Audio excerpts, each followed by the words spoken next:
Mathematics की classes में आज फिर से सभी व्यूअर्स का बहुत बहुत स्वागत है। आज हम यहाँ पर जो मैथमेटिक्स का चैप्टर है, चैप्टर का नाम है औसत, और औसत के हम तकरीबन 32 क्वेश्चनों को आपके साथ में डिस्कशन कर चुके हैं। तो आगे का जो क्वेश्चन है उनको हम आज आपके साथ में डिस्कशन करने जा रहे हैं। तो क्वेश्चन नंबर 33 दिया गया है। 33 में क्या दिया गया, एक कार, यहाँ पर कर नहीं है, कार है। एक कार की 7 माह की पेट्रोल की औसत खपत 110 लीटर है। देखिए औसत खपत दी गई है, कितने माह की है, 7 माह की दी गई है। हमने आपको बताया कि जब औसत दिया गया हो तो उस सबसे पहले क्या निकाल लेंगे हम, कुल खपत निकाल लेंगे। कुल खपत अर्थात टोटल योग कितना होगा, तो कुल खपत कितनी होगी, यहाँ पर 7 माह की औसत तो दे रखी है 110, तो कुल खपत कितनी हो जाएगी 7 माह की, 7 माह की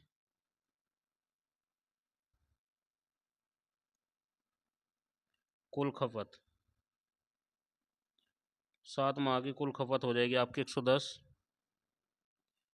मल्टीप्लाइड औसत कितना है 110 है, और समय कितना है अर्थात कितने माह है, 7 माह है, तो 110 मल्टीप्लाई 7 अर्थात 11×7=77 अर्थात 770 लीटर की यहाँ पर खपत हो जाएगी 7 माह की। उसी प्रकार से उसने दिया गया है कि अगले 5 माह की औसत खपत 86 लीटर है, तो 5 माह की औसत खपत दी गई, तो यहाँ पर भी कुल खपत निकालेंगे 5 माह की, तो 5 माह की कुल खपत कितनी हो जाएगी, 5 माह की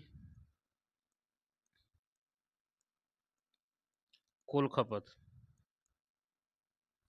5 माह की कुल खपत कितनी हो जाएगी, औसत खपत कितनी है 86, और कितने माह है 5 माह, तो 86 मल्टीप्लाई 5, 86×5 बराबर 6×5 = 30, और 8×5 = 40, 40 और 3 = 43, अर्थात कितना हो जाएगा 430 लीटर हो जाएगा, और ये कितना हो जाएगा 770 लीटर हो जाएगा। उसने बोल रहा है कि उसने क्या बोल रहा है कि इस कार की पूरे वर्ष की औसत मासिक खपत क्या होगी। तो सबसे पहले कुल योग ज्ञात कर लेंगे, अर्थात टोटल खर्चा कितना आ रहा है 12 महीने का, तो 12 महीने का, एक वर्ष में 12 महीने होते हैं, तो 12 महीने का टोटल खर्चा कितना आ रहा है, तो यहाँ पर टोटल को जोड़ दें, कितना हो गया यहाँ पर, ये 0 हो गया, 7 और 3 10 हो गया, 7 और 4 11 और 1 12, 12 हो गया, अर्थात कितना हो गया, पूरे वर्ष का खर्चा कितना हो गया 1200 लीटर आ गया है। अब हमें क्या चाहिए कि औसत मासिक खपत कितनी होगी, तो औसत मासिक खपत अब एक वर्ष में कितने महीने होते हैं, 12 महीने होते हैं, तो इसको मल्टीप्लाई कितने से करना पड़ेगा, 12 से मल्टीप्लाई कर देंगे, 1200 को डिवाइड कर देंगे कितने से, 12 से, तो कितना आ जाएगा 100 आ जाएगा। तो इसकी औसत मासिक खपत कितनी आ जाएगी, 100 लीटर आ जाएगी, अर्थात एक महीने में 100 लीटर इसके कम से कम ये खपत करता है। उम्मीद करते हैं यह क्वेश्चन समझ में आ गया होगा। अगला क्वेश्चन देखते हैं। अगला क्वेश्चन है, एक वर्कशॉप में कार्यरत सभी कर्मचारियों का औसत 800 है, 8000 रुपये, कितना है 8000 रुपये है। माना वर्कशॉप में कर्मचारियों की संख्या हम मान लेंगे कितनी है, माना वर्कशॉप में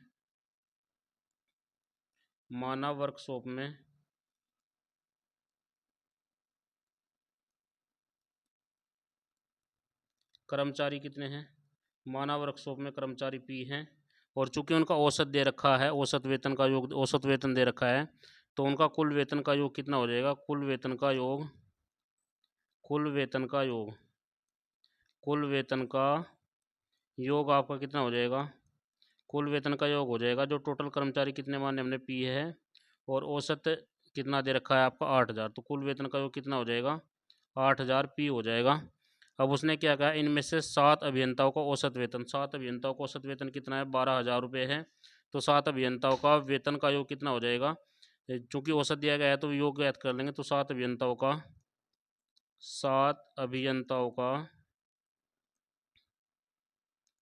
का वेतन का योग, वेतन का योग कितना हो जाएगा, वेतन का योग कितना हो जाएगा भैया, औसत कितना दे रखा है 12,000 दे रखा है, और मल्टीप्लाई कितने से कराएगा 7 का, क्योंकि 7 का निकालना है, तो 12×7=84 अर्थात 84,000 हो जाएगा।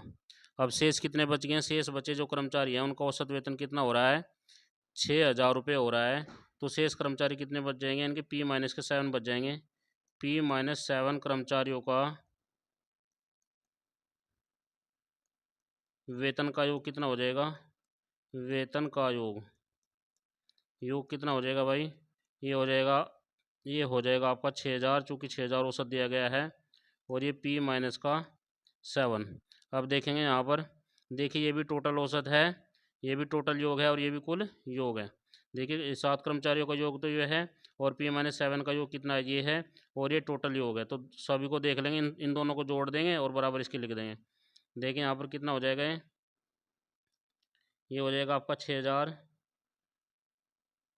P-7 और यहाँ पर कितना हो जाएगा प्लस के 84,000 प्लस के 84,000 बराबर कितना हो जाएगा आपका 8000 पी के हो जाएगा। 8000 पी के, देखिए 6000 पी हैं और 8000 पी ये होंगे, कितने हो गए भाई, ये 2000 पी बन करके आ गया। तो 2000 पी बन करके आ गया। अब बराबर देखेंगे यहाँ पर ये कितना हो जाएगा, 7-42,000 ये हो गए और 42,000 में से 84,000 जाएंगे तो कितने बच जाएंगे यहाँ पर, 42,000 में से यहाँ देखेंगे 84,000 में से 42,000 हमको क्या करने हैं, माइनस करने हैं, 42,000 माइनस करने हैं। तो 2000 पी बराबर कितने के हो जाएगा, यहाँ पर देखिए यहाँ पर 0 बच गई, ये भी 0 बच गई, ये भी 0 बच गई, 4 में से 2 गया 2 और यहाँ पर कितना बच गया, 42,000 बच गया। अब 3 0 से 3 0 कट जाएंगे, ये कट गई भैया। अब 2 से काट देंगे, कितनी बार जाएगा, 21 बार जाएगा। अर्थात पी की वैल्यू कितनी निकल करके आ गई, 21 आ गई। अर्थात वर्कशॉप में कार्यरत कुछ कर्मचारियों की संख्या कितनी है, 21 है। ये इसका आंसर उम्मीद करते हैं यह क्वेश्चन भी आपके समझ में आ गया होगा। अगला क्वेश्चन देखते हैं, क्वेश्चन नंबर है आपका 35। देखिए 4 कमाने वाले सदस्यों के परिवार की औसत मासिक आय कितनी है, 15,130 है। तो औसत मासिक आय दे रखी है, तो कुल मासिक आय निकाल लेंगे। तो कुल मासिक आय कितनी हो जाएगी,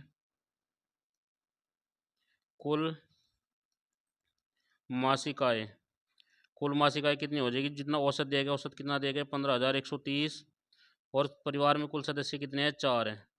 तो कुल मासिक आय कितनी हो जाएगी भाई, 4 एकम 4, 4 तिया 12, 4 एकम 4 और 1 5 और 4 पंजे 20 और 4 एकम 4 और 2 6, अर्थात कितनी हो जाएगी, ये हो जाएगी आपकी 60,520 रुपये। 4 0 0, 4 तिया 12, 4 एकम 4 और 1 5, 4 पंजे 20 और 4 एकम 4 2 6, 60,520 हो गई कुल मासिक आय।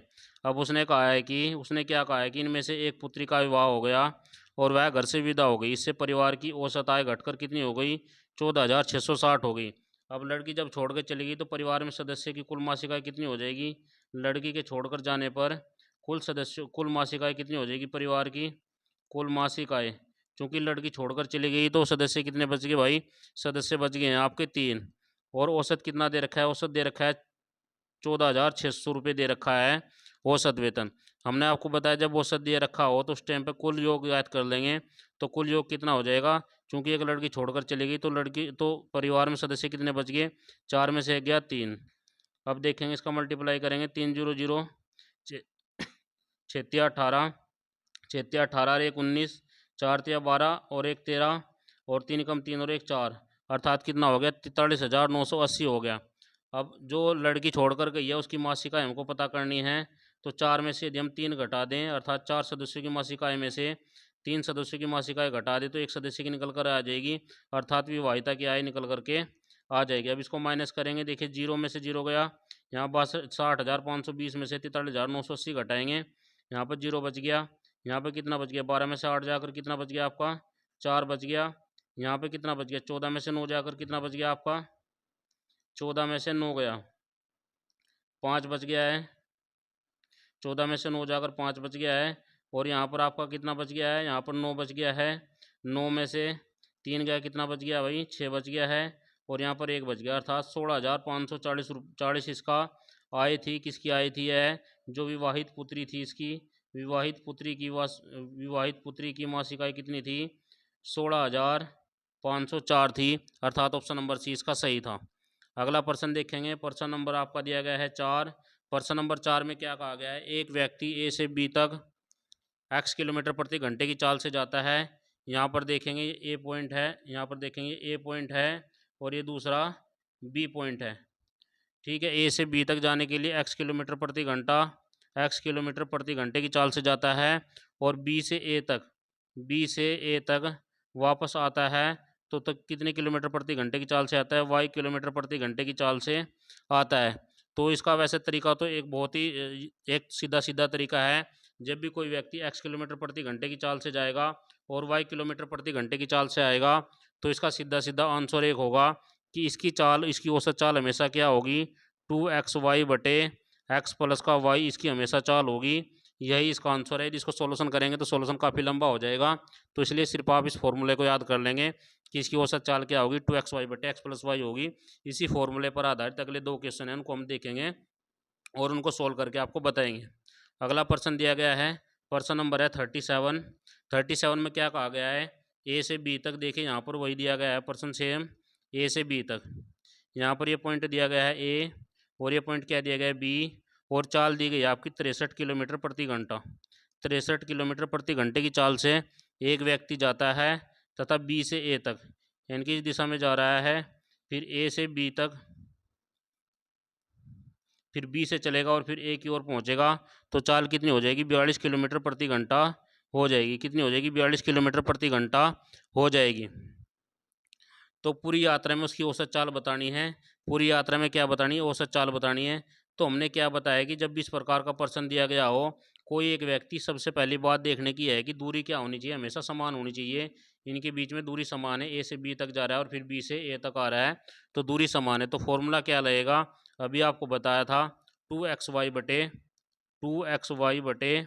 एक्स प्लस के वाई, एक्स प्लस के वाई। देखिए 2 और x की वैल्यू कितनी है यहाँ पर, 63 दी गई है, और y की वैल्यू कितनी दी गई है भाई, यहाँ पर 42 दी गई है, बटे x प्लस के y, अर्थात 63 प्लस के 42। 63 प्लस के 42 बराबर कितना हो जाएगा, देखिए 2 गुणा 63 और गुणा 42 बटे, देखिए 3 और 2 कितना हो गया, 5 हो गया, और 6 और 4 कितना हो गया, 10 हो गया, अर्थात कितना हो गया, 105 निकल करके आ गया। अब इसको हम 3 से काट देंगे। 3 से कितनी बार जाएगा ये, देखिए 3 से इसको काटेंगे, 3 एकम 3 और 3 चौक 12, अर्थात 14 आ गया। 3 से इसको काटेंगे, कितनी बार जाएगा ये, 3 तिया 9 और 3 पंजे 15।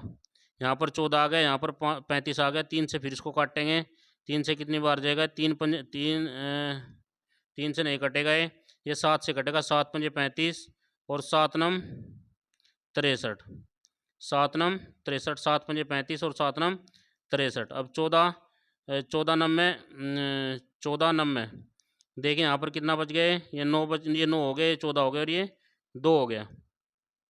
अब 14 नम में कितने होते हैं भाई, 14 नम में होते हैं आपके, बराबर में देख लेंगे, 14 नम में 136, 136 मल्टीप्लाई 2 और बटे में ले लेंगे बटे 5। ठीक है भाई।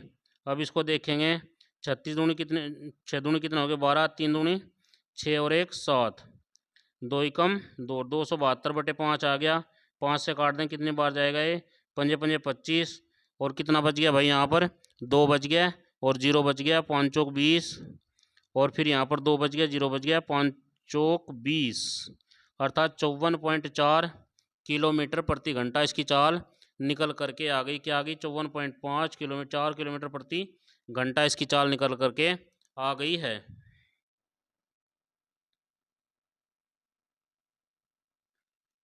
उम्मीद करते हैं यह प्रश्न भी आपकी समझ में आ गया होगा। अगला प्रश्न देखते हैं, प्रश्न नंबर है आपका 38। 38 क्वेश्चन भी इसी प्रकार से है। उसने क्या दिया गया है, ए से बी तक, ए से बी तक की चाल कितनी दी गई है, ए से बी तक की औसत चाल, कुल चाल कितनी दी गई, 65 किलोमीटर प्रति घंटा, 65 किलोमीटर प्रति घंटा दी गई है। अब उसने क्या कहा है कि बी से ए तक, बी से ए तक की चाल कितनी दी गई है भाई, 60 किलोमीटर प्रति घंटा दी गई है। क्या दी गई है, 60 किलोमीटर प्रति घंटा दी गई है। तो पूरी यात्रा की औसत चाल ज्ञात करनी है। पूरी यात्रा की औसत चाल ज्ञात करने का फॉर्मूला वही है, 2xy बटे x प्लस के वाई। वैसे इसके बहुत छोटे छोटे फॉर्मूले हैं, उनको भी हम आपको बता सकते हैं, लेकिन आपको ये याद करना जरूरी है, क्योंकि कुछ परिस्थिति ऐसी बन जाती है जहाँ पर फॉर्मूला कार्य नहीं करता, वहाँ की 99% एक्यूरेसी है, 1% एक्यूरेसी नहीं हो पाती। तो इसलिए इस चीज़ को भी ध्यान में रखना जरूरी है। जो ट्रिक है वो भी आपको बता दी जाएगी। देखिए 2 मल्टीप्लाई 65 मल्टीप्लाई 60 बटे 60 प्लस 65, 60 प्लस 65 बराबर देखेंगे 2 × 65 × 60 बटे कितना हो गया यहाँ पर 6 6 12 125 हो गया। अब इसको काटेंगे भाई, 5 से काट देंगे, 5 दूनी 10 और 5 5 25, 5 एकम 5 और 5 तिया 15। फिर इसको 5 से काटेंगे, 5 5 25 और 5 एकम 5 और 5 दूनी 10। ठीक है, अब 12 की और 13 की मल्टीप्लाई करेंगे। देखिए 12 13 और 2, 13 दूनी कितने हो गए 26 गुणा 12 बटे 5। तो 12 की मल्टीप्लाई करेंगे इसमें, 12 छक 72 और 12 दूनी 24, 24 और 7 कितने हो गए 31 बटे 5। अब 5 से इसको काट दें, कितने बार जाएगा 5 छंग 30 और 5 दूनी 10, अर्थात कितना आ जाएगा 62 किलोमीटर प्रति घंटा। 62 किलोमीटर प्रति घंटा इसका आंसर निकल करके आ जाएगा, अर्थात यही इसकी औसत चाल हो जाएगी। तो यहाँ पे इसमें प्रश्न में थोड़ा दिक्कत हो गई है। ये यहाँ पर देखिए 12 छक 72 का यहाँ पर 2 आएगा, यहाँ पर 2 का आएगा। ठीक है, 12 दूनी 24, 24 और 7 कितने हो गए 31, यानी कि 312। तो 5 छंग 30 और 5 दूनी 10 और यहाँ पर कितना बच गया 2 पॉइंट बराबर 5 चौक 20, अर्थात 62.4 इसका आंसर निकल करके आ गया, अर्थात 62.4 किलोमीटर प्रति घंटा इसका आंसर निकल करके आ गया है। उम्मीद करते हैं यह प्रश्न भी आपकी समझ में आ गया होगा। यहाँ पे इस क्वेश्चन को देखेंगे भाई, ये क्वेश्चन नंबर 37 है। यहाँ पर 14 नंबर 126 होगा, 126, और यहाँ पर 126 की मल्टीप्लाई जब इसमें करेंगे, हम इसको हटा देंगे एक सेकंड के लिए, इसको हटा देते हैं हम।